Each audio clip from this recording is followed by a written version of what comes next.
hemos dado unos minutitos de cuartelillo, no se pongan nerviosos, no nos frustremos, que hoy tenemos un tema interesante, como cada mes que tenemos en este espacio, un espacio dedicado al bienestar, a la salud, a las relaciones. Y bueno, desde mi ámbito profesional, yo soy Laura López, soy psicóloga, psicoanalista, en formación continua con la Escuela Grupo Cero, y bueno, intento con estas charlas también aproximaros un poco de manera más light, por así decirlo, pues bueno, aportes que desde mi disciplina a mí me han transmitido desde ese enfoque que es más el psicoanálisis, que espero que cada vez pues tengáis más interiorizados algunas cuestiones, que bueno, que el psicoanálisis es una ciencia moderna y que nos abre un campo diferente al de la psicología, ¿no? Que es más, va más a la conducta, y el psicoanálisis nos da como una explicación, una visión de algunos aspectos de las personas, que bueno, que todos sabemos que hay una complejidad, ¿no? Y bueno, para el tema de la ansiedad también me parece muy importante este enfoque, porque nos da otra explicación, ¿no? Y nos abre un poco, digamos, el enfoque a conocernos, ¿no? Y a transformarnos, ¿no? No ir más allá de que la ansiedad está muy de moda, que la gestión de la ansiedad, la gestión del estrés, como si fuera algo que hemos normalizado y que tuviera que convivir con nosotros. Y claro, hay que tener cierto cuidado porque no hay que normalizar ciertos padecimientos que no es normal, que tiene que ver con el sujeto, ¿no? Con la persona, las cosas que le pasan, ¿no? Con la historia de su vida, de sus deseos, con su forma de reaccionar, ¿no? Bueno, yo les preguntaría si alguien nos ha puesto nervioso aquí alguna vez, ¿no? Yo creo que sí, que todos nos hemos puesto nerviosos en un momento determinado, es algo normal que alguien se ponga nervioso. ¿Por qué? Porque lo que implica es nuestro deseo, ¿no? Es que estamos vivos, que hay algo que nos implica, ¿no? Tenemos que hacer algo nuevo, hay un cambio, hay una exposición, ¿no? Un examen, cualquier situación también que haya una novedad en la persona. Y ojo, también una novedad es cada vez, ¿no? Porque cada vez, aunque repitas algo, siempre es distinto, ¿no? Entonces, frente a algo nuevo, frente a algo ya conocido o desconocido, frente a la exposición a algo, pues siempre hay un cierto deseo que nos implica, pero la cuestión, la clave, lo importante es que no nos impide realizar esa actividad. Para que entendamos esto, tenemos que saber que cierta cuota de angustia es necesaria para todas las personas. Digamos que es como si nos previene de ciertos peligros. Por ejemplo, cuando vamos conduciendo, pues está uno como más alerta, ¿no? Está como más sensibilizado, ¿no? Entonces ahí es necesario para evitarnos el peligro, para proteger al yo, ¿no? Para estar alerta, porque si viene un coche, por ejemplo, podamos esquivarlo o un pequeño golpe, uno está como alerta y puede responder mejor, ¿no? Entonces hay una angustia que es estructural y que nos pasa a todos cada vez que vamos a realizar un paso en nuestra vida, cada vez que vamos a hacer algo, ¿no? Es normal sentir cierta angustia, ¿no? Cierto nerviosismo. Eso es totalmente normal, ¿no? Es como una señal que nos está diciendo, cuidado, ¿no? Ojo, precaución, ¿no? Pero claro, ¿qué pasa cuando esa angustia, digamos que se vuelve constante, paralizante, incluso no te lo explican, ¿no? Porque a veces son en situaciones, te pasa de pronto, ¿no? Tenemos que distinguir la angustia de la ansiedad, ¿vale? La angustia es más en el cuerpo. Y bueno, tiene que ver, si le podemos poner un nombre también, es la típica crisis de ansiedad, ¿no? Que si algunos estáis aquí y bueno, y habéis padecido en algún momento de vuestra vida la ansiedad, pues bueno, tiene que ver con la taquicardia, los temblores, opresión en el pecho, sensación de muerte inminente, ¿no? Como si uno se fuera a volver loco, que no sabe qué le está pasando. Incluso se confunde con el infarto, ¿no? A veces, porque hay una presión en la persona, ¿no? En la parte del pecho, ¿no? Y a veces se puede confundir y pensar que algo malo le va a pasar. O bueno, también puede derivar o bueno, la persistencia del tiempo, también puede haber trastornos psicosomáticos, por ejemplo, la diarrea crónica, vértigo, asma, bulimia, incluso es muy interesante la relación con la comida, que ahora lo vamos a explicar un poco, dolores, ¿no? Entonces lo que es importante es la cuestión de que muchas veces se toma como una identidad, como una forma de ser. Yo soy miedoso, yo soy nervioso, nerviosa, ¿no? Y claro, es importante diferenciar, no es que soy así, es que estoy así. Forma parte de un padecimiento, ¿no? Y que tiene que ver, la angustia nos señala un malestar, una situación interior de conflicto interior, ¿vale? Esto es interesante porque, claro, en psicoanálisis vamos a distinguir, hablamos de que hay una parte desconocida en nosotros que se produce en el psicoanálisis de la persona que habla de todos esos deseos reprimidos, inconscientes, que por ejemplo, si os pongo este ejemplo seguro que lo vais a entender mejor. ¿Alguien ha tenido alguna pesadilla alguna vez? Todos, ¿verdad? Todos hemos tenido alguna pesadilla. Bueno, pues Freud descubrió que los sueños tienen un significado, tienen un sentido, ¿vale? Pero nos dijo que también los síntomas tienen un significado y un sentido y tiene que ver con la vida anímica de la persona, con la historia de los deseos, la manera en que reacciona y la manera en que gestiona toda la afectividad, toda la situación anímica de la persona, ¿no? Pues las pesadillas están muy relacionadas con la angustia, son sueños de angustia. ¿Qué quiere decir esto? Con esto quiero decir que en todos nosotros hay como una censura interior, como una censura inconsciente, que cuando dormimos, el sueño es el guardián del reposo, digamos que nos ayuda a descansar, a desconectarnos del mundo exterior. Entonces es muy interesante porque Freud ahí te despliega cómo funciona nuestra mente en ese libro que escribió de la interpretación de los sueños, porque quería equiparar, quería mostrar lo que estaba descubriendo con sus pacientes en consulta y nos describió cómo funcionamos. Y claro, los sueños son el guardián del reposo, nos ayudan a dormir. ¿Y qué pasa cuando dormimos? Hemos dicho que en todos nosotros hay como una censura, como un guardián, porque estamos como divididos, hay una parte de nosotros donde están esos deseos prohibidos, la hostilidad, ¿no? La envidia, los celos, ¿no? Deseos que todos abrigamos pero que no queremos saber nada de ellos, ¿no? Porque tenemos todos una moral, lo han educado de alguna manera y todos queremos ser muy buenos, ¿no? Pero en los sueños vemos cómo son un termómetro también de cómo estamos anímicamente. Porque, por ejemplo, cuando hay episodios de insomnio, también está muy relacionado con esa dificultad de entregarse a la vida. Hay algo que la persona manifiesta en los sueños y que tiene que ver con cómo gestiona su realidad, cómo gestiona sus deseos frente a la realidad.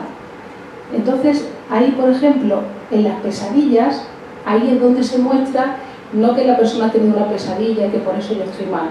No, ahí muestra que esa persona está angustiada. Las pesadillas, además, son así como historietas, ¿no? A veces que son incomprendidas, que no se entienden, ¿no?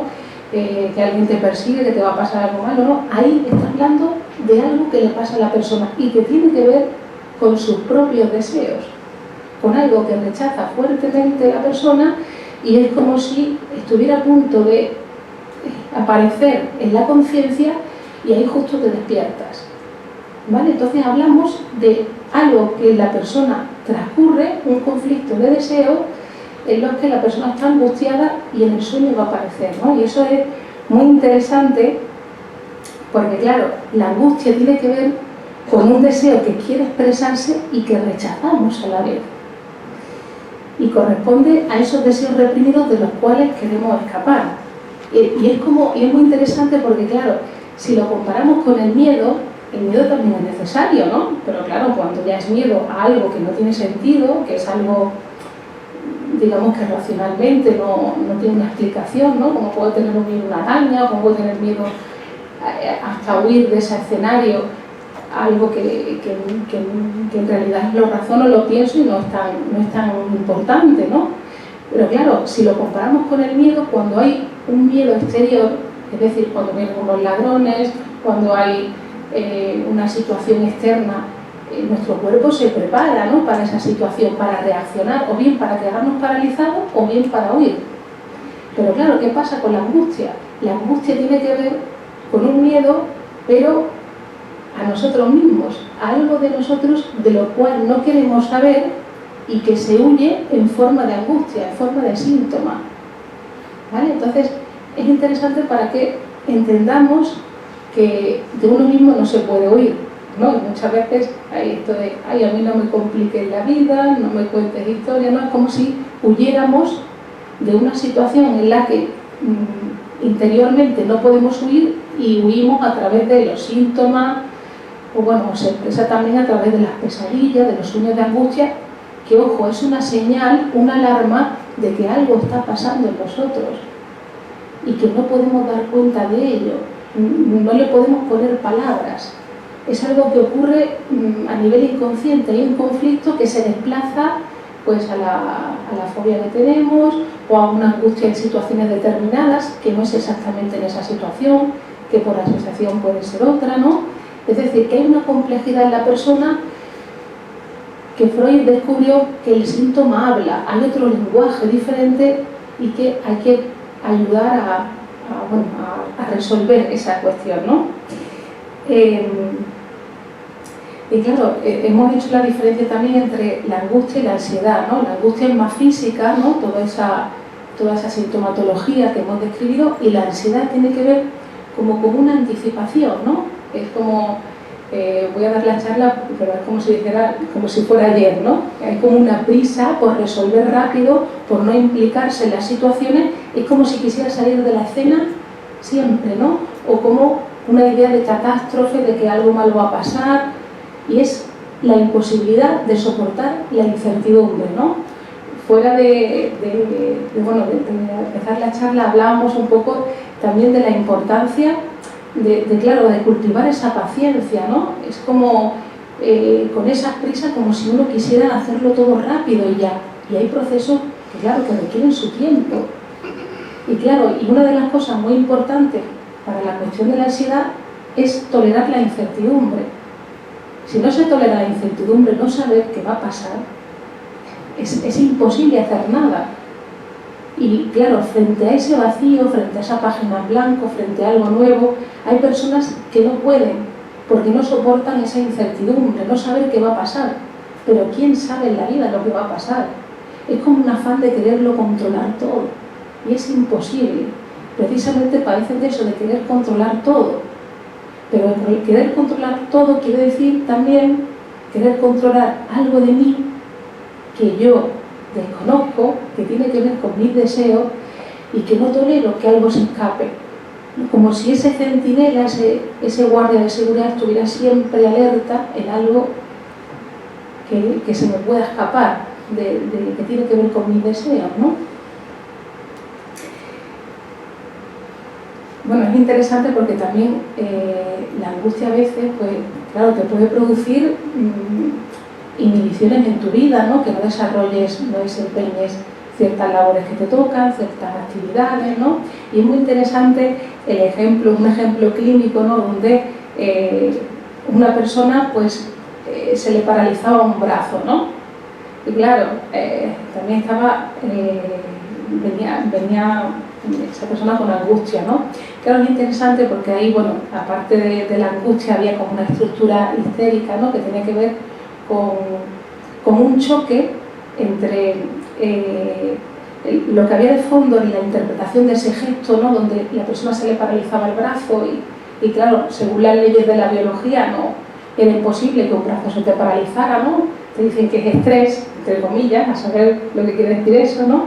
Y ahí correspondía que de fondo había un deseo de agredir a una persona querida y su contra, el rechazo a ello, ¿no? Había como un conflicto y el resultado era la expresión de la parálisis de ese brazo, ¿no? Es para que veamos la complejidad que hay en la persona, ¿no? Hay una parte de ti que va por un lado y otra que va por otro, ¿no? Y ahí aparece el síntoma, ¿no? En ese sentido, ¿no? Depende de cómo cada uno, pues, vemos que en el cuerpo también se manifiestan muchas cuestiones psíquicas, ¿no? Y también a través de la enfermedad, pero bueno, también a través del arte, de la creación, ¿no? Que no es todo negativo, ¿no? Sino que a través de las obras de creación uno sublima, uno puede poner esa energía psíquica, la puede poner a disposición de crear algo nuevo, generar algo nuevo. Pero para eso hay que tolerar la incertidumbre, la página en blanco, ¿no? Quedarte ahí en ese abismo y continuar, es un instante, pero es continuar, ¿no? Bueno, también es interesante, lo he relacionado también antes con el tema también de la comida, ¿no? Porque muchas veces también la primera relación que tenemos con el mundo, por así decirlo, si vemos a los niños pequeños a través de la boca, ¿no? Los niños cogen todo y se lo meten en la boca, que es una manera como de investigar, ¿no? De tomar del medio, ¿no? y digamos, aprender de lo que le rodea, ¿no? Todo se lo meten en la boca. Es la primera etapa de nuestra vida, ¿no? Y claro, muchas veces se confunde el hambre, por ejemplo, o la cuestión con la comida con la ansiedad. Claro, muchas veces no se come por hambre, sino se come por ansiedad, porque hay algo, es como si te taparan la boca. Uno se pelea con alguien y de repente, en lugar de conversar, transformarlo en la realidad, va y se pega un atracón, ¿no? Ahí estamos hablando de una agresividad puesta ahí como si mordieras al otro, ¿no? O como si quisieras calmar esa ansiedad que te produce eso que te pasa en la relación, como si no toleraras ciertos sentimientos hostiles, como si eso que te pasa con el otro no pudieras afrontarlo, no pudieras hablarlo, ¿no? Porque al fin y al cabo también es ese goce de la boca, de taparte la boca con la comida, con un medicamento, ¿no? O también muchas veces relacionado con la drogodependencia, con el alcohol, es como si taparas una falta, como si no pudieras desarrollar, no pudieras sustituir ese goce de la boca con la palabra, con transformar tus relaciones, ¿no? Con hablar, con producir algo diferente. Entonces muchas veces nos refugiamos en situaciones, o fumar, por ejemplo, ¿no?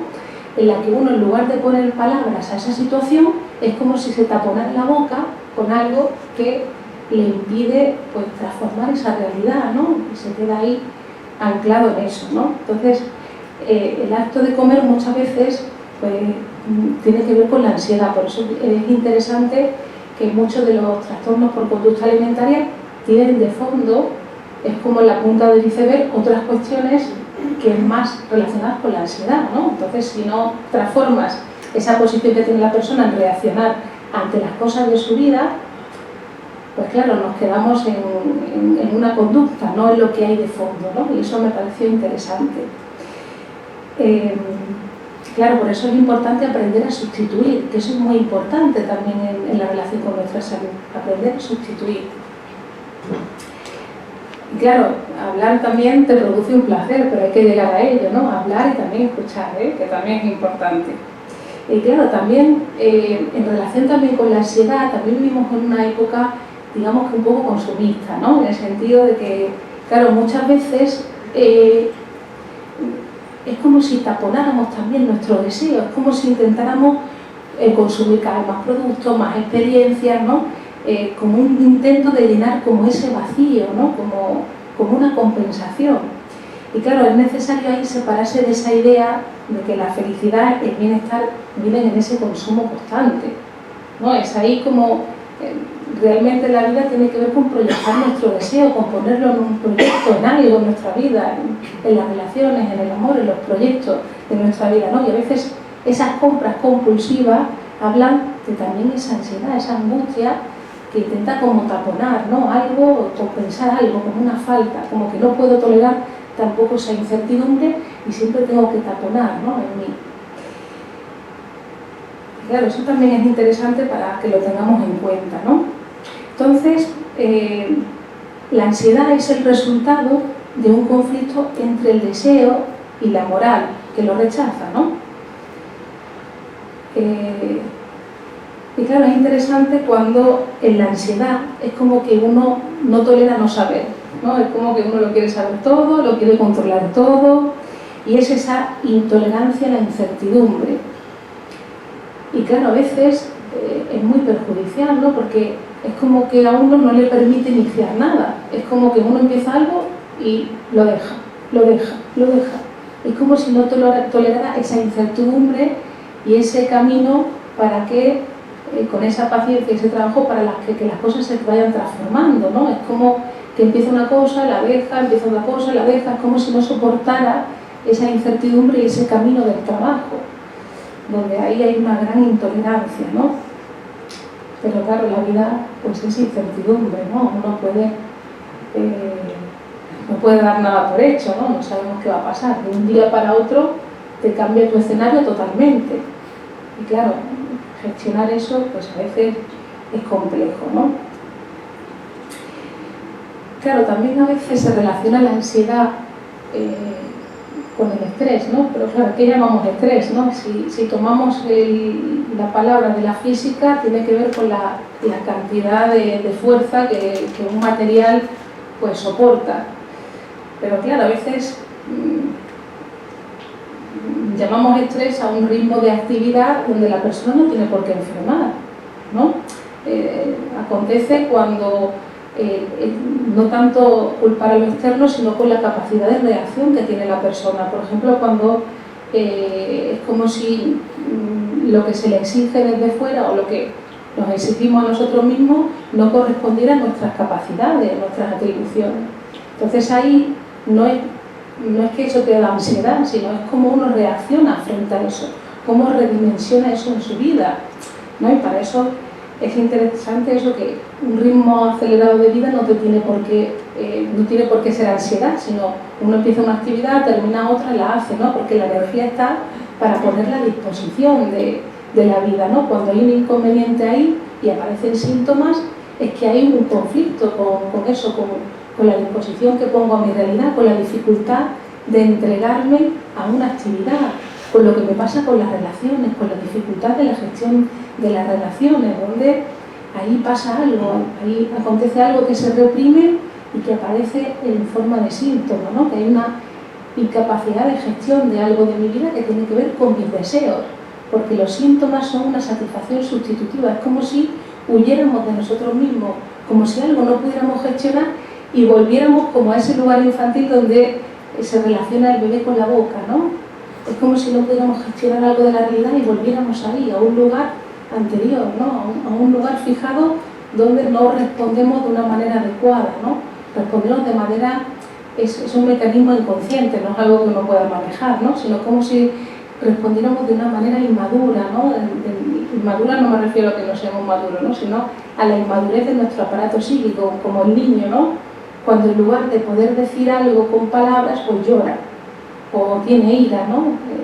Como el lenguaje es el que nos atraviesa, el que nos hace también poder simbolizar, poner en palabras.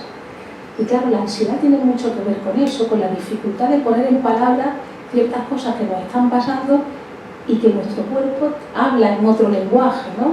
Porque hay una dificultad de simbolizar, de gestionar todo eso que le desborda a la persona, ¿no?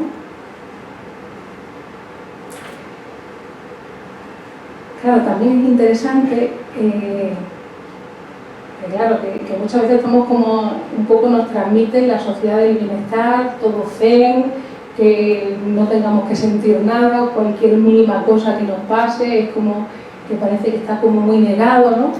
Y claro, toda vida interesante conlleva tristeza, alegría, estar nervioso ante ciertas situaciones, y es como si no se soportara eso, ¿no? Como si cada cosa pareciera que es un síntoma, ¿no? Pero en toda vida interesante, pues siempre van a acontecer, no es todo zen, que no me hables, que no quiero que nada me moleste, ¿no?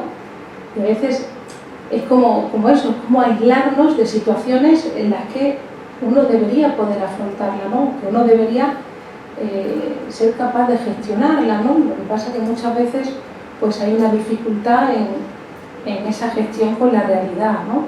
Es como, por ejemplo, ¿no? Muchas veces, a veces en la educación, ¿no? Vemos a padres que son muy sobreprotectores, ¿no? Y que ponen como a su hijo en una burbuja. Y claro, el aprendizaje no es aislarte, es poder gestionar eso, poder afrontar cosas de tu vida que te van a pasar, ¿no? Y que muchas veces la enfermedad es una huida a algo que no puedo afrontar en mi día a día, ¿no? Pero claro, no todo el mundo, por eso hablaba del estrés, no todo el mundo reacciona igual ante determinadas exigencias de su vida, ¿no? es como si cada uno tuviéramos como un botoncito interno, ¿no? Que uno responde desde su historia psíquica, ¿no? Desde desde la gestión que puede con su realidad, ¿no? Claro, y ese botoncito, digamos, que se suaviza cuando uno puede poner en palabras determinadas cosas que de otra manera solo llegan a la conciencia a través del cuerpo, ¿no? Y claro, tenemos que entender que los psíquicos son las palabras, es la relación que tenemos con el lenguaje, la relación que tenemos con nosotros mismos y con la realidad. Porque muchas veces vemos como inconscientemente vamos eligiendo relaciones, situaciones sin nosotros saberlos, que van a producir ciertas tendencias en nosotros, que van a producir pues ciertas satisfacciones que la conciencia a lo mejor rechaza, pero que se van a producir en nuestra realidad, ¿no? Si no, ¿cómo se explica que uno muchas veces elija situaciones o personas en las que acontecen pues, ciertas relaciones que le llaman ahora tóxicas, ¿no? Tendríamos que preguntarnos que tal vez es la relación tóxica que uno tiene consigo mismo, ¿no? Que tolera ciertas cosas, que permite otras, donde no hay límites, ¿no? Entonces, es interesante eso también. Y claro, también es importante, claro, uno quiere como una solución, ¿no? Como que le den una receta mágica, ¿no? Como solucionar su vida. Pero claro, la vida no se soluciona, se vive, ¿no? Y uno tiene que afrontar todas esas situaciones. Y claro, la ansiedad también, hemos repetido, que me parece muy importante eso, no tolerar la incertidumbre, pero también es como si uno estuviera, como también hay como una demanda constante, ¿no? Como si uno estuviera agarrado a la pierna de su mamá, ¿no?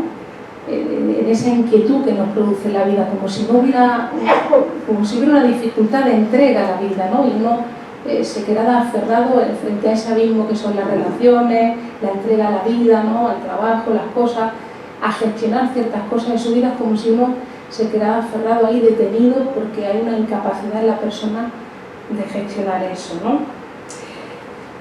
Pero claro, también es como si uno idealizara a los demás. Claro, pensar es como si uno creyera que el otro sí tiene la capacidad de gestionar las cosas, que toma las decisiones más adecuadas, ¿no? Cuando no hay decisiones correctas o incorrectas, uno no sabe. Uno dice y luego desdice, no saben lo que va a pasar, ¿no? Y a veces vemos que la ansiedad tiene que ver con esa dificultad de entregarse a tomar decisiones, a dar un paso en su vida, ¿no? Lo viven como si fuera algo impactante, ¿no? Como si hubiera una dificultad ahí de entregarse, de siempre creer que hay algo mejor que podía haber escogido, ¿no? Incluso arrepintiéndose de si esta decisión será correcta o no. Es una manera también de detenerse en la vida, ¿no? Esa angustia habla de esa dificultad de dar ese paso, entregarnos al mundo, como si nos quedáramos aferrados aún, enganchados en la pierna de mamá, ¿no? Ahí no me suelte, ¿no? Y ahí es como si uno se pudiera entregar, y siempre dudando y estableciendo esa cuestión de que, ¿y si me pasa? Eso ya es una estructura más obsesiva, ¿no? ¿Y si elijo esto? ¿Y si no me pasa esto? ¿No? Y es como en esa duda donde se plantea esa dificultad de dar ese paso a tener una vida, pues digamos, más entregada a lo que uno está haciendo. Cuando aparece angustia es porque hay un deseo que no corresponde, hay algo que ya hay chirría, que no me estoy entregando a lo que me corresponde hacer, ¿no? Ahí es donde aparece la angustia, cuando no puedo dar ese paso, cuando me quedo aferrado a la pierna de mi mamá todavía, cuando hay un deseo que no corresponde, que ya me toca dar este paso y no lo doy, ¿no? Ahí es donde aparece la angustia, ¿no? Cuando son deseos que no me corresponden en el nivel madurativo, ¿no? Como si uno volviera a ese lugar de nuevo, ¿no? Entonces es interesante eso, que cada persona va a ser diferente, ¿no? Y cada persona se va a conjugar de una manera distinta, y no es algo que me ha caído del cielo, que tengo ansiedad porque me ha tocado. No, es que tiene que ver con la historia de la persona, tiene que ver con su capacidad, con sus deseos, ¿no? Y eso es lo importante, no es tengo ansiedad y haz 4 técnicas, relájate, apártate, medita. No digo que no sirva, porque puede llegar a tranquilizarnos, pero no transforma al sujeto, no nos transforma, no nos hace conocernos ni transformar esa gestión que tenemos, que es una manera de reaccionar que no podemos controlar, que es inconsciente, que acontece en la persona en momentos determinados y que tiene que ver con la persona. No es algo que a mí me ha tocado tener ansiedad, no. Es que me pasa porque algo está pasando en mí, es una señal, que no se nos olvide, es una señal de que algo está pasando, que hay un conflicto, que no me puedo entregar a la vida, que algo está pasando ahí y que tiene que ver con cómo reacciono, con aspectos de mi vida, de mi propia historia. Que en un momento determinado de mi vida mejor puede acontecer un episodio en el que se produzca esa angustia.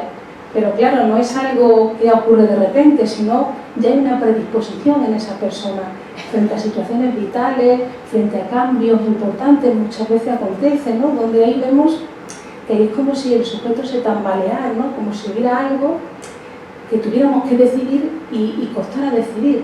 Y pasa cada vez en nuestra vida, cada vez es una decisión. ¿Hacemos el bien o hacemos el mal? ¿Nos entregamos a la tarea o nos quedamos en ese principio del placer, ¿no? Que la comodidad no es muy buena consejera, ¿no? Que ahí decíamos, ¿no? Que hay que soportar también cierta angustia, ¿no? Cierta tolerar a los demás, ¿no? Porque también ahí mostramos la intolerancia a las diferencias, ¿no? Cuando vas evitando situaciones o personas, hablas de tu incapacidad de soportar a la incertidumbre y también lo que el otro me viene a decir, porque muchas veces a uno le dicen algo y le hacen cuestionarse su forma de pensar. Y claro, ahí es donde nos toca más la herida, ¿no? Nuestro narcisismo, ¿no? Mira lo que me ha dicho. Claro, mira que me he entrado, no lo soporto. Pero claro, tenemos que ver que a lo mejor eso que no soportas del otro viene a cuestionarte algo que tú estás muy aferrado a viejas ideas, a cosas que te han transmitido, a formas de pensar que las estás padeciendo porque a lo mejor no te sirven para tu vida y que, claro, otra persona distinta que te viene a decir algo, pues te conmueve y ahí pues ya no te gusta tanto, ¿no? Entonces muchas veces el apartarnos de la realidad, de las relaciones, claro, nos hace ser unos ermitaños, ¿no? Y también no cuestionarnos cosas que tienen que ver con la gestión de nuestras relaciones, de nuestro odio, nuestra hostilidad, nuestro celo, nuestra envidia, la sexualidad, ¿no? Cuando estás frente a otra persona y que cómo puede uno tener deseos frente a alguien que moralmente para ti no, lo rechazan, ¿no? Y muchas veces a lo mejor un odio muy exagerado hacia alguien puede esconder un deseo, ¿no? hacia esa persona, ¿no? Digamos que somos complejos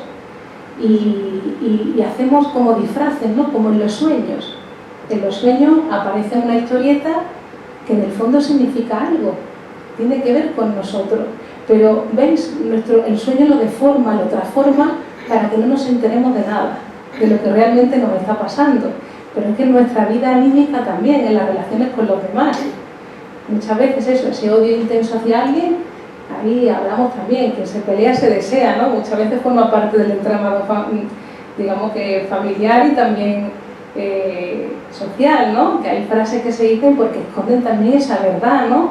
Que hay cosas que no podemos reconocer en nosotros y que están dirigiendo nuestra vida. Y esto es algo fuerte, ¿eh? Yo cuando me empecé a estudiar, ¿no? Y a enterarme de algunas cosas, dije, oh, qué fuerte, entonces esto pasa por esto, ¿no? Te vas dando cuenta de que muchas veces queremos simplificar, queremos conciencializarlo todo, queremos reducir que somos comportamiento y conducta, pero nos damos cuenta que vivimos engañados, ¿no? Que hay cosas que nos pasan, que reaccionamos, que no podemos manejar y que corresponden a nuestra historia de deseos, a deseos que a lo mejor no toleramos y aparecen disfrazados, ¿no? Si no, ¿cómo os explicáis que yo me quiera coger un tren y de repente me equivoco y cojo otro? Ahí estoy hablando de algo. Ese es un idioma también que se habla. Ahí hablamos a través de esos actos. Estamos hablando de algo que me pasa. Y en los síntomas también. En los síntomas también hay un lenguaje. Ahí estamos hablando de algo que nuestra conciencia no quiere saber nada. Pero ¿veis? Es como si se hubiera deformado y se hubiera transformado en otra cosa que es irreconocible para mí, es ajeno, no lo identifico conmigo, parece que es algo que me ha venido como caído de no sé qué, pero que tiene que ver con mi historia, con las cosas que yo gestiono y que aparece ese elemento ahí deformado. Entonces el psicoanálisis lo que hace es escuchar ese discurso de la persona y interpretar, ¿no? Qué deseo inconsciente hay generando esa deformación, ese síntoma que está hablando de mi reacción frente a cosas que no todo el mundo reacciona igual, que nos pasan a todos las mismas cosas, ojo, todos tenemos los mismos deseos, pero nos diferenciamos en la forma de renunciar. Hay quien tiene una pesadilla, pero hay quien hace un cuadro. Mira Van Gogh, mira Goya, ¿no? Con esos mismos elementos, ¿no? Tiene que ver con la tolerancia de nosotros mismos, ¿no?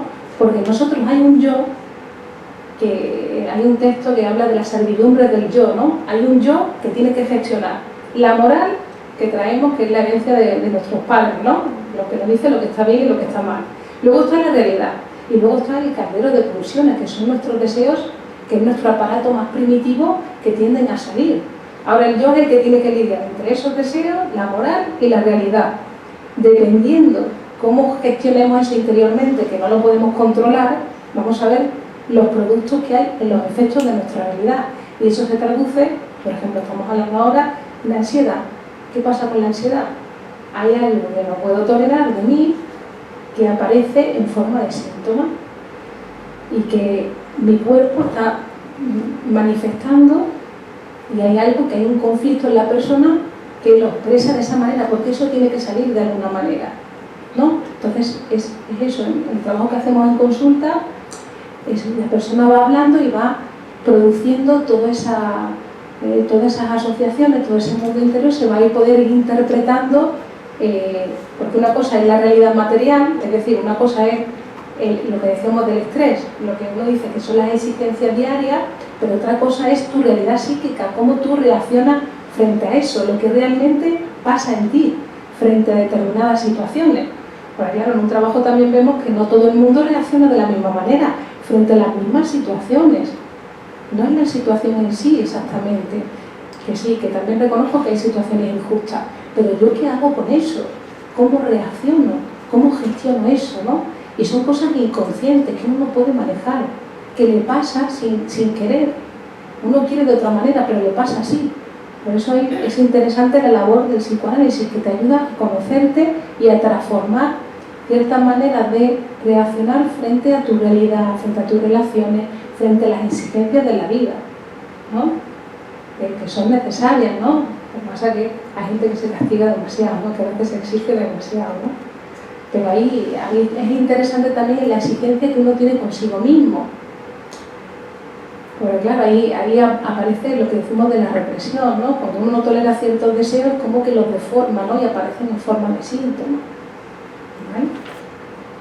Por último, para que también vosotros preguntéis y hablemos, os voy a decir una frase muy interesante, que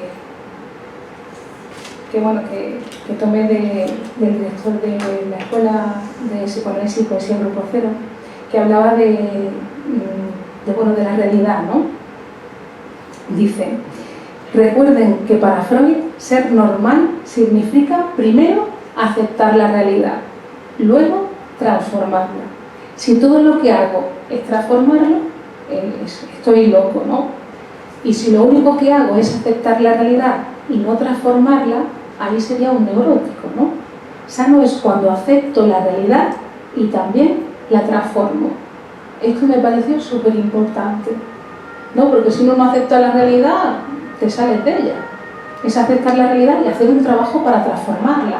Pero muchas veces uno se secuestra en la fantasía por no aceptar esa realidad o aceptarla, pero no producir ningún trabajo. Entonces, como quiero, pero en tu mente no se realizan las cosas, ¿no? Esa es la realidad. El deseo se muestra en la realidad. Cuando uno hace, ahí muestra como desea, ¿vale? Pero muchas veces, tanto las dudas como el secuestrarte en la fantasía es una manera de apartarte de la realidad. Y la dificultad es entregarse a la realidad, no lo olvidemos, ¿no? Que muchas veces es eso lo que está en juego. Entonces, es muy importante aceptar la realidad y transformarla, ¿no? En lo que no es exactamente adaptarse, ¿no? Porque uno puede estar en una situación en la que adaptarse ahí no te conviene. Si no es aceptarla y si esto, pues yo hago otra cosa, lo transformo, ¿no? Es esa capacidad, ¿no? De poder hacerlo. Si no, nos quedamos como un niño esperando que alguien nos saque las castañas del fuego, ¿no?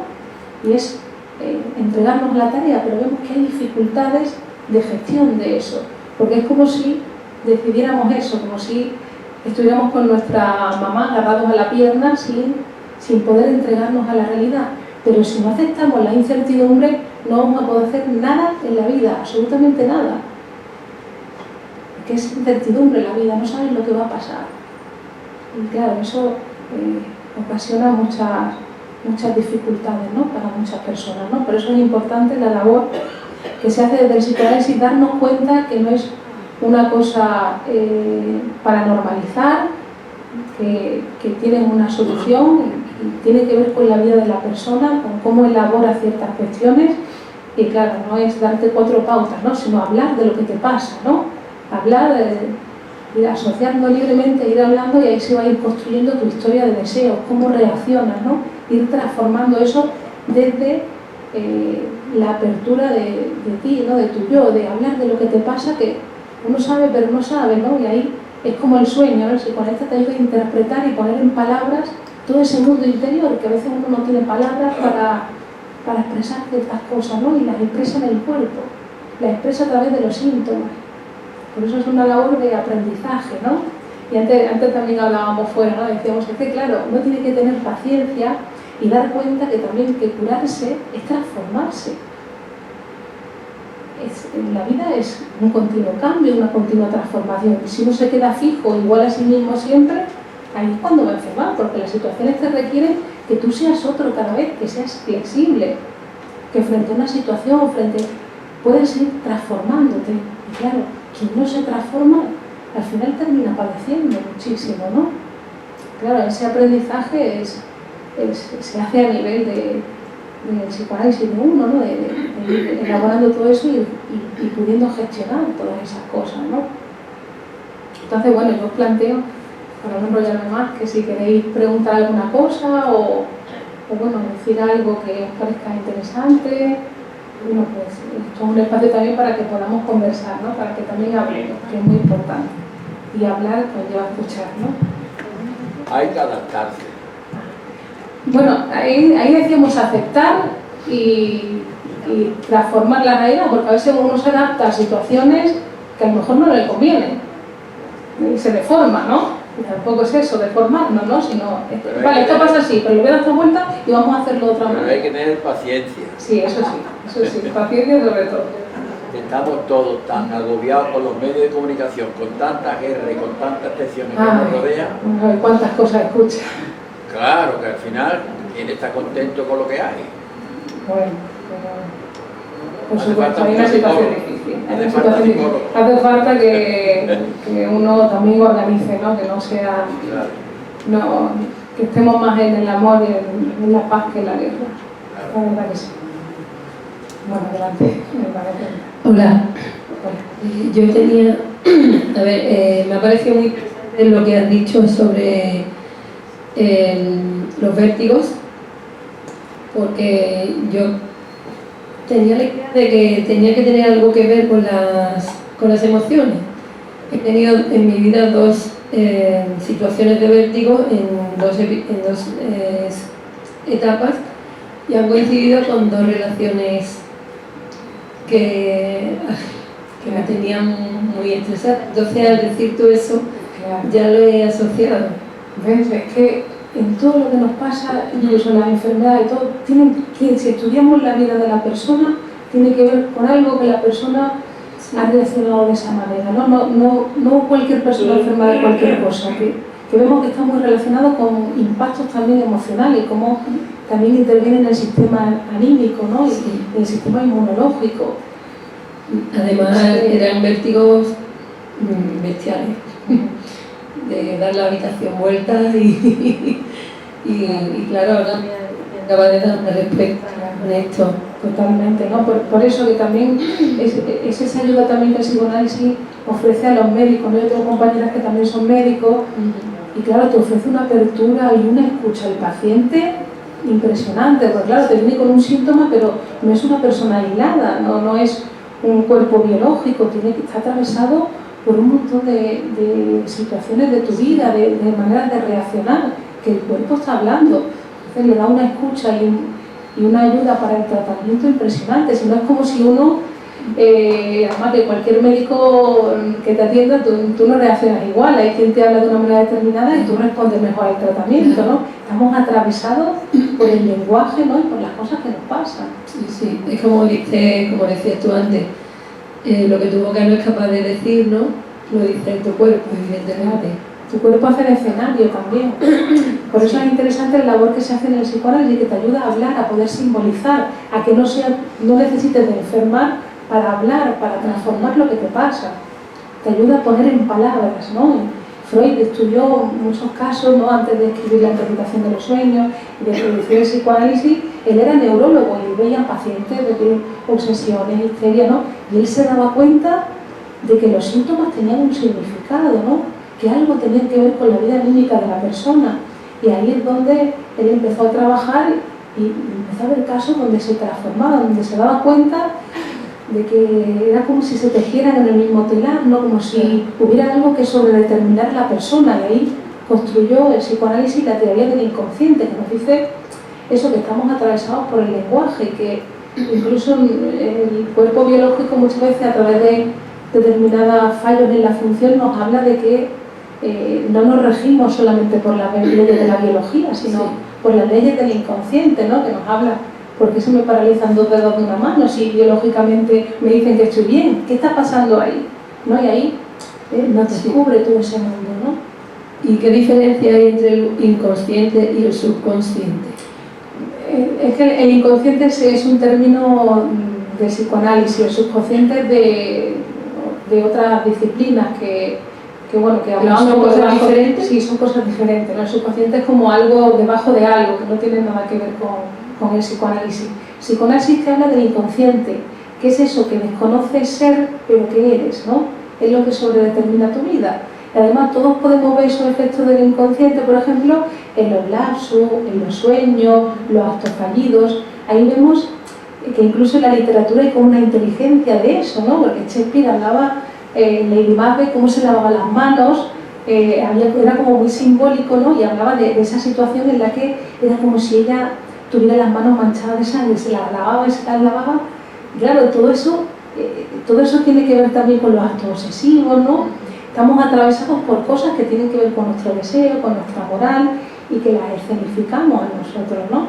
Eso es tan interesante porque nos abre ese campo que antes había cosas que no se podían explicar, que se les llamaba locura o que te meten en el saco de estrés, pero no sabes realmente qué está pasando ahí, ¿no? Y es esa inteligencia, producir eso en la persona, ¿no? Con permiso, voy a tomar la palabra para felicitar al Corte Inglés por tener esta cantidad de charlas que tú das tan buenas y tan ilustrativas, bueno, y otras muchas que hay. Sí. El programa cultural del Corte Inglés, el aula cultural, es maravillosa, y estoy acostumbrado a venir mucho y hay que agradecerlo porque qué mejor que tener estos encuentros, ¿no? Culturales para formarnos como lo que tú haces. Lo que yo también quería decirte es que yo pienso, en mi opinión, que haría falta que en nuestra juventud, en la educación, nos enseñaran a este tipo de actividades, a esta forma de pensar, que no nos enseñen y no nos eduquen en el consumismo, porque el consumismo al final trae un trauma de consumo, no somos capaces de consumir todo lo que nos ofrecen, tenemos una constante información de publicidad en los medios y publicidad en todos los sitios. Entonces nos hacen un poco, nos frustran y hacen que a veces tengamos una sensación de angustia que es irracional totalmente. Es una educación irracional para mi opinión. Deberíamos de ser consecuentes de que tenemos que adaptarnos, tenemos que vivir con paciencia y superar con valentía lo que hay que hacer y no tener trauma. Yo recuerdo que he tenido unos sueños, pero a mí se me olvida enseguida. No tengo yo esa cantidad de sueños. ¿Tú qué recomendarías que se hiciera en la educación, por ejemplo? Bueno, es muy interesante lo que has planteado en el tema del consumismo, ¿no? Porque es un poco entender que muchas veces nos quieren transmitir como que la felicidad, llegando a conseguir tal cosa material vas a llegar a ser no sé qué. Y ahí vemos cuántas frustraciones hay, cuánta gente con una vida vacía porque creían que consiguiendo tal coche, tal casa, tal no sé qué, iban a estar plenos. Y claro, no tiene nada que ver con eso. Lo importante en el ser humano es el deseo, es poner ese deseo en un proyecto, en el amor, ¿no? Es alimentar ese alma, ¿no?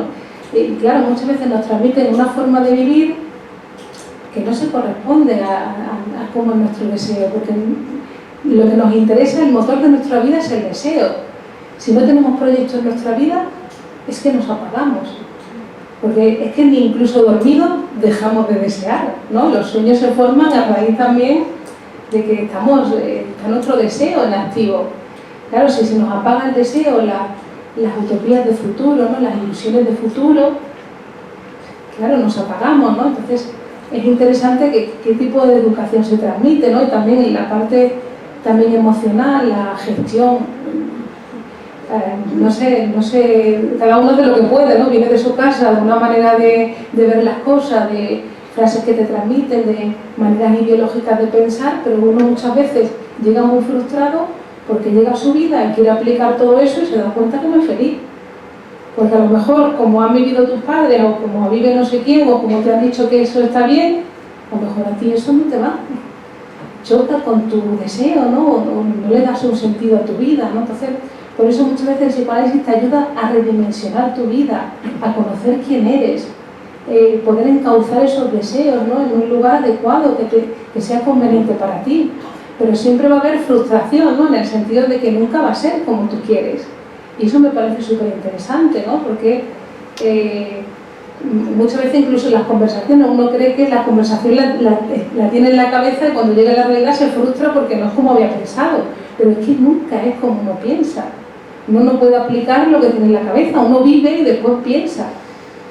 Pero claro, la frustración es necesaria, eso es lo que te hace relanzar el deseo, ¿no? Así también, por ejemplo, la educación de las madres, que frustra a las niñas, no le puedes dar todo, tiene que desear algo más que la madre, ¿no? Y ahí es donde se vuelve a relanzar el deseo. No es esto, pero hago esto otro. Pero ¿cómo reacciona uno frente a eso? Es la cuestión. ¿Cómo reacciono frente a las circunstancias de mi vida en la que esperaba una cosa y es otra? ¿Cómo reacciono? Hay personas que se deprimen, aparece la melancolía porque no pueden sustituir.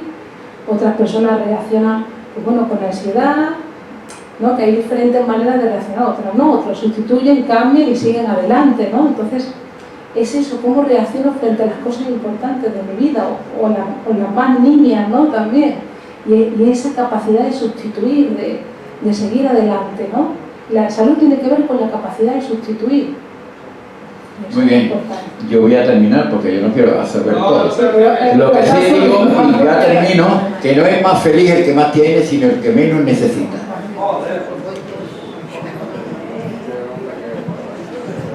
Hola Laura, muchas gracias por la charla.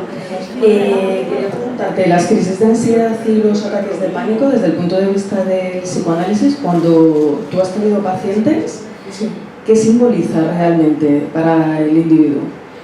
Bueno, depende de la persona, ¿no? Que ya digo que es en su historia personal, ese mismo síntoma no tiene el mismo significado para diferentes personas, tiene que estar relacionado con su historia personal, ¿no?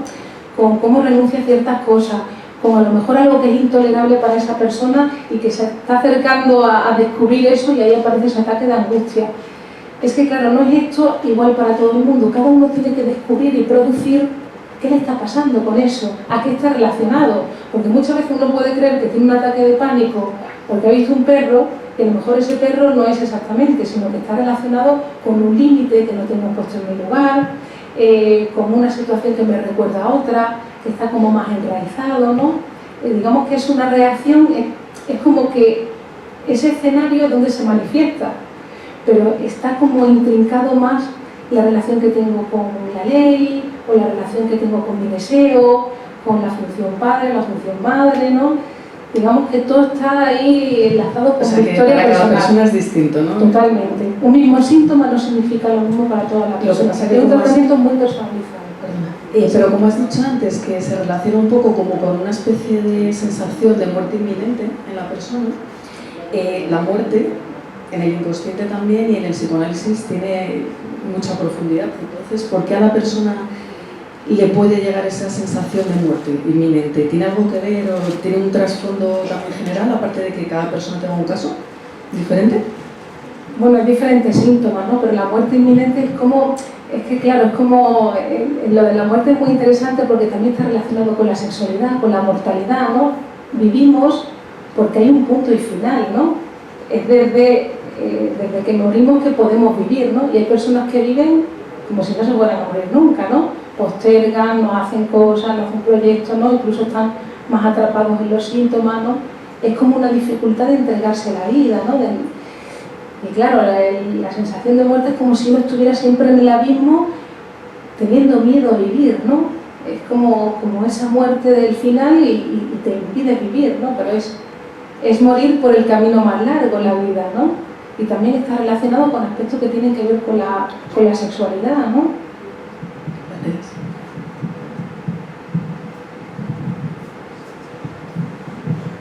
Frente a un deseo intolerable ahí aparece esa angustia, ¿no? Muchas veces ese ataque a veces habla de algo que uno no tolera y que ahí aparece, ¿no? Hola, soy Fátima, Hola, gracias por tu intervención. Y me surge la duda cuando has dicho lo de la aceptación, porque claro, has dicho aceptación y hay que transformarla, ¿no? Entonces, claro, yo interpreto que en la aceptación está la autotransformación, pero no entiendo bien a esa transformación a la que tú te refieres. Yo veo una autotransformación y no sé si te refieres a eso. Vale, a ver si podemos poner un ejemplo. No sé, estamos en una situación en la que pasa algo en el trabajo, ¿no? No sé, hay un conflicto entre varios compañeros y tú ves que eso pasa así, ¿no?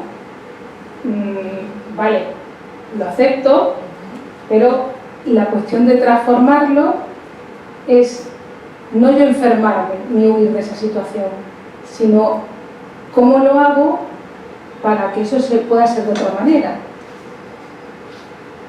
O no sé si ese es el ejemplo más adecuado. Sí, lo que pasa es que yo ahí, en ese caso, por ejemplo, vería una no aceptación. No sé, en mi punto de vista, ¿eh? Y claro, me surge la duda de ¿a qué te refieres con la transformación?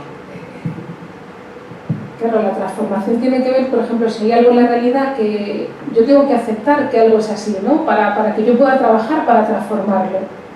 Pero claro, si yo lo acepto y me aparto de esa realidad, no la transformo, ¿no? No sé, cuando yo construyo una casa, ¿no? Si acepto que hay maleza y que hay que cortar ciertas cosas. Si yo no me pongo a trabajar a cortarla, no transformo la realidad, ¿no? A eso me refiero, ¿no? Que a veces uno sabe que la realidad está ahí, pero no hace el trabajo para cambiar.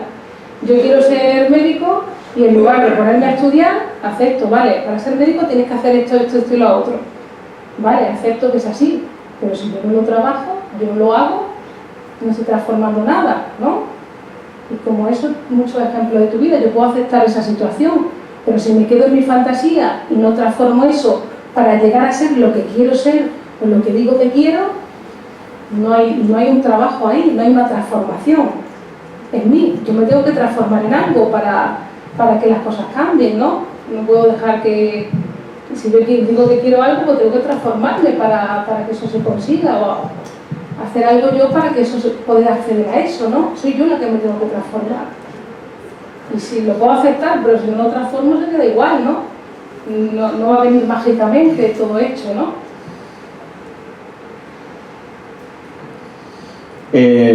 Sí, sobre el tema de la muerte, yo creo que el problema es que no sabemos qué es la muerte, es decir, la muerte es un límite del pensamiento, es decir, no se puede saber qué es la muerte. Otra cosa es que proyectemos fantasía inconsciente sobre el tema de la muerte, por ejemplo, fantasía de castigo. Es decir, yo me muero porque he llevado una vida mala, porque he llevado una mala salud y entonces me merezco como castigo la muerte. En ese sentido, la muerte sería un castigo, pero claro, eso es una fantasía inconsciente. Es decir, la muerte en sí misma yo creo que no sabemos lo que es la posibilidad, en todo caso, de la pura imposibilidad. Es decir, la posibilidad de que todo deje de ser posible. Así se ha planteado muchas veces en filosofía. Y luego, aparte de esto, quería decir una cosa, preguntar, ¿qué papel ocupa el trauma hoy día en psicoanálisis, porque hasta donde yo sé, Freud creo que se distancia un poco de la teoría del trauma y plantea la teoría del conflicto, que es un poco diferente, ¿no? A mí ese cambio que hace Freud me parece genial, eso de adentrarse plantear como conflicto lo que en un principio el propio Freud vio como un trauma sexual, ¿no? Entonces, ¿qué papel ocupa hoy día en la discusión psicoanalítica de hoy día la cuestión del trauma? Vale, voy a empezar por la primera parte, ¿no? Porque es cierto que inconscientemente no tenemos el concepto de muerte, ¿no? Freud hablaba de que había dos fuerzas, Eros y Tánatos, ¿no? Que es la pulsión vida y pulsión muerte. La muerte es la puntuación.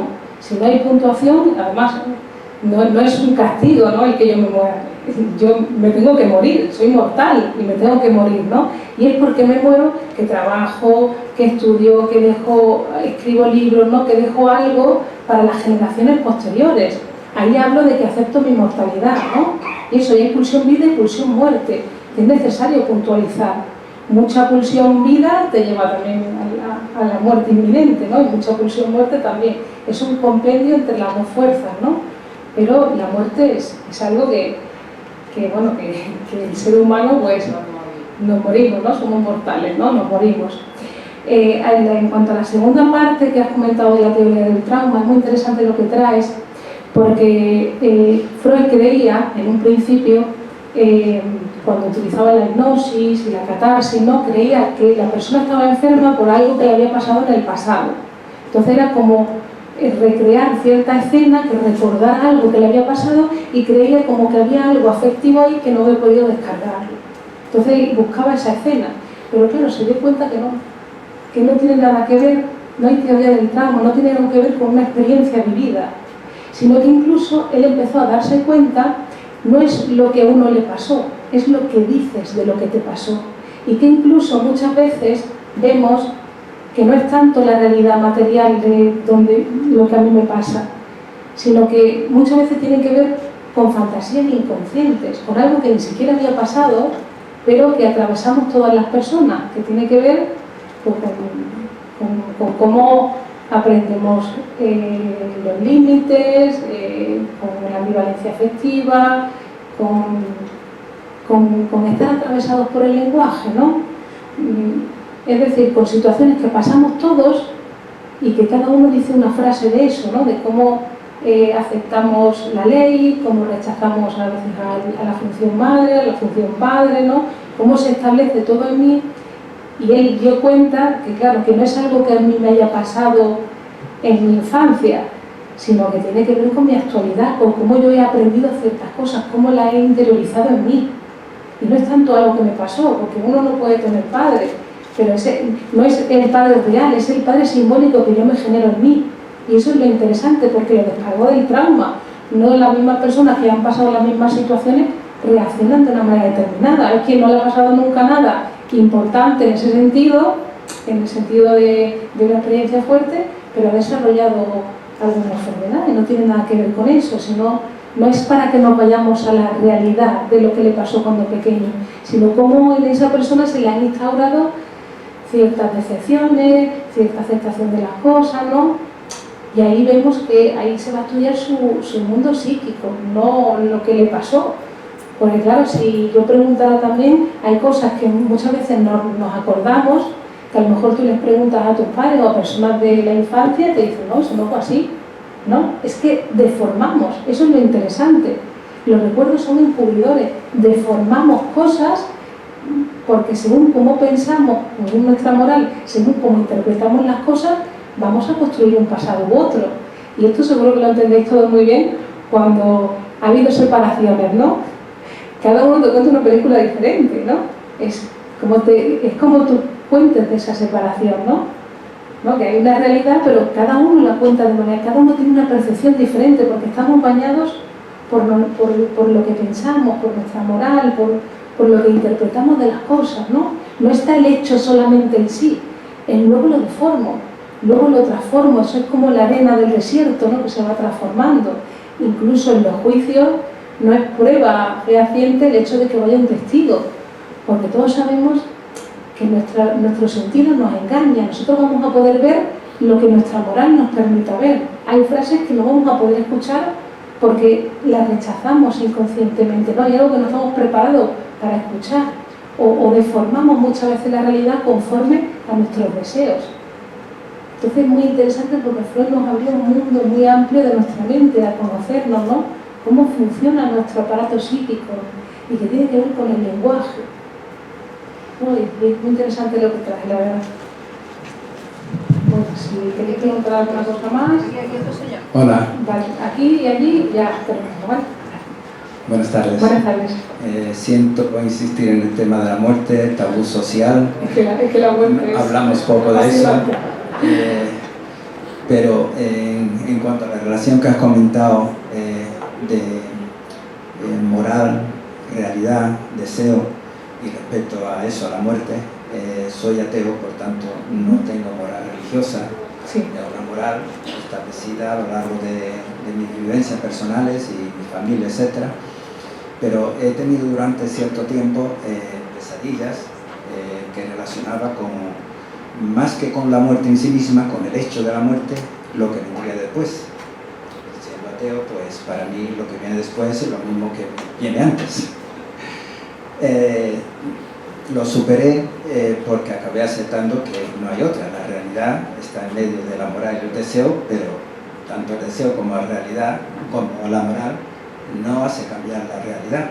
La realidad es que morimos, sea religioso o no sea religioso, y al final no te queda otra que asumir esa realidad, independientemente de cómo pienses, de lo que creas, de tu fe o de tu no fe. Y entiendo que hay personas que tienen fe y bueno, creen una vida posterior, pero yo me atengo a la realidad y lo superé cuando por fin acepté y asumí que eso es así. Pero eso se ve en cómo vive uno. Sí, y eso me enseñó a que vivo el momento.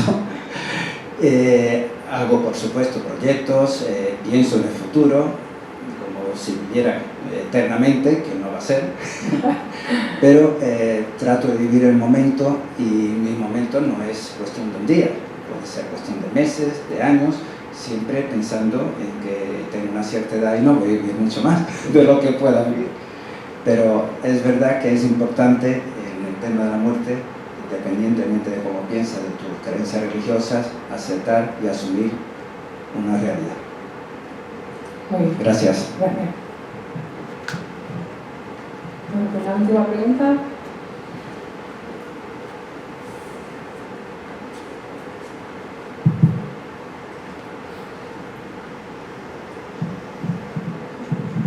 Hola, mi pregunta es, cuando hablabas del tema de la ansiedad, de la comida, decías que era porque estamos tardando algo. Había algo. Mi pregunta es, ¿cómo rascar en ese fondo? Es decir, ¿qué hay ahí en ese fondo? La persona se tiene que entregar al proceso psicoanalítico, ¿no? Porque la conducta alimentaria es la punta del iceberg de todos los problemas que hay detrás, ¿no? Es una expresión de algo que está pasando, que en lugar de poder expresarlo con palabras, lo expresa con la comida. Entonces, habría que ver en cada persona qué se está jugando ahí. Por eso digo que no un mismo síntoma es igual todo el mundo al mismo patrón, ¿no? Es que en cada persona hay una historia detrás, ¿no? En esa relación con la comida que tiene que ver. Hay personas que a lo mejor en la comida engordan más porque tapan la silueta del deseo, ¿no? de la forma femenina, ¿no? O muchas veces a través de la comida es como expresar la hostilidad, el odio, ¿no? Es como si hubiera un atracón, que te quieres comer al otro y luego lo expulsas, ¿no? Hay una cuestión que tiene que ver con las relaciones amorosas, las ambivalencias afectivas, o ese paso de lo infantil al adulto, ¿no? Hay muchas cuestiones que cada persona pues habría que estudiarlas, ¿no? Y es un proceso personal, ¿no? Que se le va a ir ayudando a poner en palabras a la persona lo que le está pasando y ir transformando esa manera que tiene de relacionarse con la comida, que habla de su patrón de relación con los demás y consigo mismo, ¿no? El castigo, el masoquismo, la relación ambivalente, ¿no? vemos cómo las necesidades fisiológicas están también atravesadas por el lenguaje y por el deseo, que no hay nada biológico 100% en el ser humano, todo está atravesado por el deseo, por el lenguaje, por esa historia personal de cada uno, con cómo reacciona, ¿no? Hemos dicho, ¿no?, que la boca es la primera etapa, ¿no?, donde uno, a través de la necesidad de alimento, también está expresando también esa relación con la figura que le da de comer, ¿no? También hay una aceptación y un rechazo hacia esa figura a través de la comida, ¿no? Y además que no nos comemos cualquier cosa, ¿no? También está atravesado por el deseo, hay como una ceremonia también en la comida, un poner la mesa, ¿no? Ahí hablamos cómo está atravesado por el deseo. Por eso hay que estudiar en cada persona qué le está pasando, ¿no? Que hay otras cosas detrás. Que no solamente, si no nos quedamos en la superficie de conducta, de te doy tal pauta, no, es que hay un problema de fondo que no se está trabajando y que tiene que ver con la disposición de esa persona frente a su deseo, frente a la realidad y otras cuestiones que habrá que ir trabajando. ¿Vale? Bueno, pues, si os parece bien por hoy, pues nos vemos el mes que viene, ¿vale? Si queréis que tratemos algún tema... de tanatología. Si queréis que